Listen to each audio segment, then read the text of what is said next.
Hello everyone and welcome back to my kitchen. For today's recipe, we're making shrimp patties with nopales and red sauce.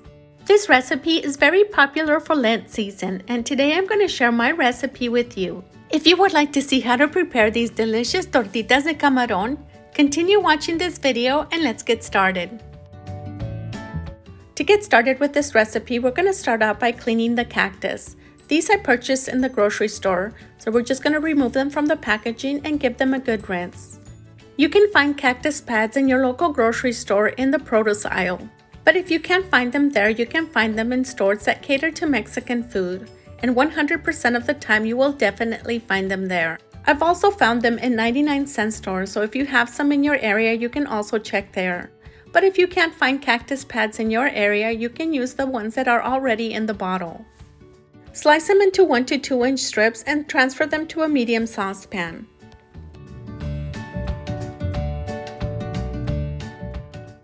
Once you're done dicing the cactus, add 1/4 of an onion, 2 large garlic cloves, and about a teaspoon of salt. Give it a light stir to mix in the salt and place it on the burner on medium-high heat. The cooking time for the cactus should take anywhere from 25 to 30 minutes. Cover and check on it often. You can also prepare the cactus by boiling it in water using the same ingredients and a small handful of cilantro. After 10 minutes, the cactus has begun to release a lot of its juices. Give it a light stir, cover it, and continue checking it every once in a while. You can also add a couple of the husks from the tomatillos to reduce a lot of the sliminess.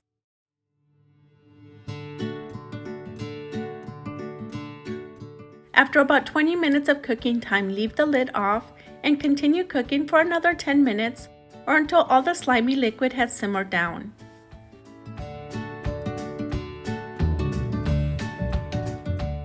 For the sauce, we're going to need about 10 Chile Guajillos, 1 Chile Ancho, and about 7 to 8 Chiles de Arbol. The Chiles de Arbol are optional. If you don't want it too spicy, you can leave those out completely. I did remove the seeds and the vines from the Chiles de Arbol and the Chile Ancho, except for the Chiles de Arbol. Transfer the peppers into a saucepan and boil for 5 minutes. After 5 minutes, remove them from the burner and leave them soaking in the hot water until they cool down. For the shrimp patties, you can use the shrimp that is whole like this and grind it yourself using your blender. If you do decide to grind it yourself, just make sure to remove the ice before grounding it. But I like to keep things simple. I'm going to use the one that is already grounded. This one's a 10-ounce bag, which should be good for about 10 to 12 patties. Transfer the grounded shrimp into a bowl and mix in 1/4 cup of breadcrumbs. In a separate bowl, separate the egg whites from 4 eggs.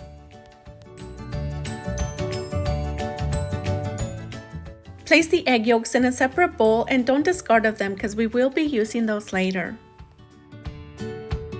Using a hand mixer, beat the egg whites on medium-high speed for about 5 to 7 minutes or until stiff peaks begin to form. The best way to check to see if your egg whites are ready is by flipping the bowl upside down. If the egg whites slip out of the bowl, continue mixing for a little bit longer. If they don't fall out of the bowl while upside down, that means your egg whites are ready. Before mixing the remainder of the ingredients with the egg whites, begin to preheat your oil on medium-high heat. Once we mix the remainder of the ingredients with the egg whites, we're going to immediately begin to fry the shrimp patties. Using a whisk, mix in the egg yolks with the egg whites. Using a spatula, fold in the shrimp and the breadcrumbs until it's well combined with the egg mixture.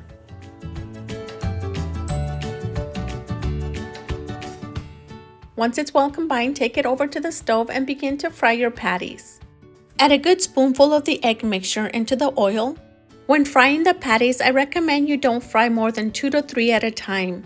They do tend to fry pretty quickly, so you want to have enough time to flip them over in between so they don't burn. Lightly splash the top of each patty with vegetable oil.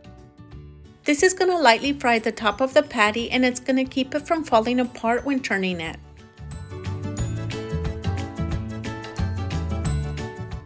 As you remove the patties from the pan, place them on a plate lined with a clean paper towel to soak up some of the excess oil, and continue with the rest of the patties until you run out of the egg mixture.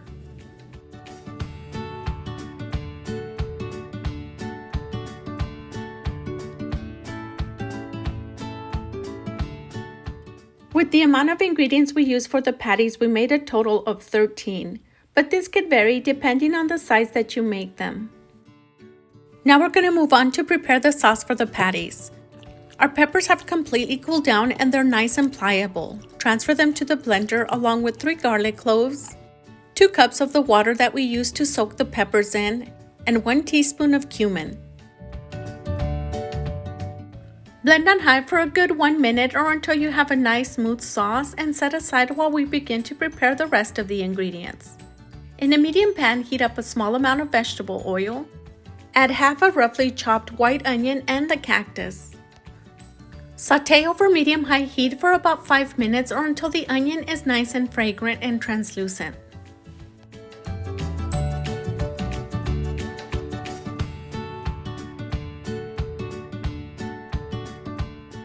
Turn down the burner to low and strain the sauce directly into the pan.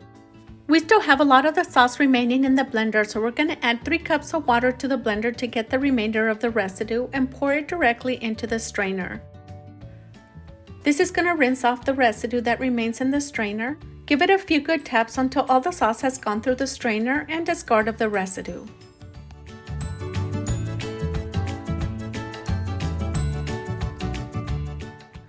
Turn the burner back up to medium heat, give it a light stir, and simmer for about 2 to 3 minutes.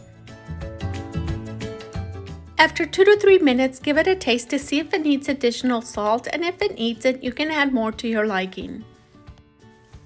I prefer my sauce a little bit thick, but if you prefer yours a little bit more soupy, you can add more water to adjust it to your liking. After 5 to 7 minutes, turn off the burner and add the patties to the sauce with the nopales. Press down on each one until they're completely submerged in the sauce.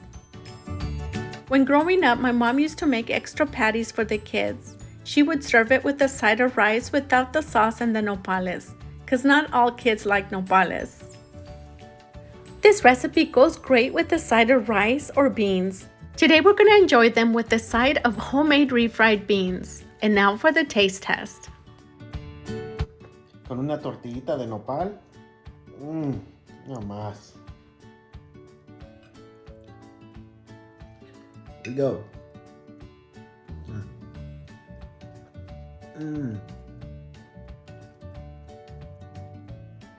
Delicious. Thank you so much for watching, and I'll see you in our next video with a different recipe.